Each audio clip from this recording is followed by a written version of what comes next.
একাত্তরের স্বাধীনতার পরও মুক্তিযোদ্ধাদের সঠিক তালিকা না হওয়ার ক্ষোভ জানিয়ে প্রধানমন্ত্রী তারেক রহমান বলেছেন, বর্তমান সরকার তাদের সঠিক তালিকা তৈরির জন্য বিশেষজ্ঞ কমিটি গঠন করেছে। বিকেলে জাতীয় সংসদে নির্ধারিত প্রশ্নোত্তরে তিনি একথা বলেন। এ সময় সরকার প্রধান আরও জানান, মহান মুক্তিযুদ্ধে যারা শহীদ ও গণহত্যার শিকার হয়েছেন তাদের সঠিক তালিকা তৈরির জন্য বিশেষজ্ঞরা কাজ করছেন। বিএনপি শহীদ রাষ্ট্রপতি জিয়াউর রহমান প্রতিষ্ঠিত দল উল্লেখ করে তিনি বলেন, শহীদ জিয়া একজন বীর মুক্তিযোদ্ধা।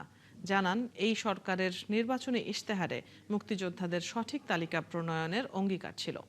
অপর প্রশ্নের জবাবে সংসদ নেতা জানান, রাজধানীতে শিশুদের খেলার মাঠ অবৈধ দখলদারদের হাত থেকে মুক্ত করার কাজ চলছে। দেশের কোথায় খেলার মাঠের জন্য উন্মুক্ত স্থান আছে সেটি খুঁজে বের করার নির্দেশনার কথাও জানান তারেক রহমান। বলেন, আগামী বছর থেকে প্রাথমিক পর্যায়ের শিক্ষার্থীদের জন্য prime ministers gold cup football প্রতিযোগিতা শুরু হবে। যাদের দায়িত্ব ছিল দেশ স্বাধীনের পরে একটি সঠিক নিরপেক্ষ তালিকা তৈরি করা মুক্তিযোদ্ধাদের, তারা সেটি করেনি। পরবর্তীতেও বিভিন্ন সময়ে এই লিস্ট তৈরিতে বিভিন্ন রকম সমস্যা তৈরি হয়েছে। বর্তমানে সরকার চেষ্টা করছে বিভিন্ন বিশেষজ্ঞদেরকে নিয়ে যাতে আমরা একটি পূর্ণাঙ্গ সঠিক মুক্তিযোদ্ধাদের তালিকা তৈরি করতে পারি।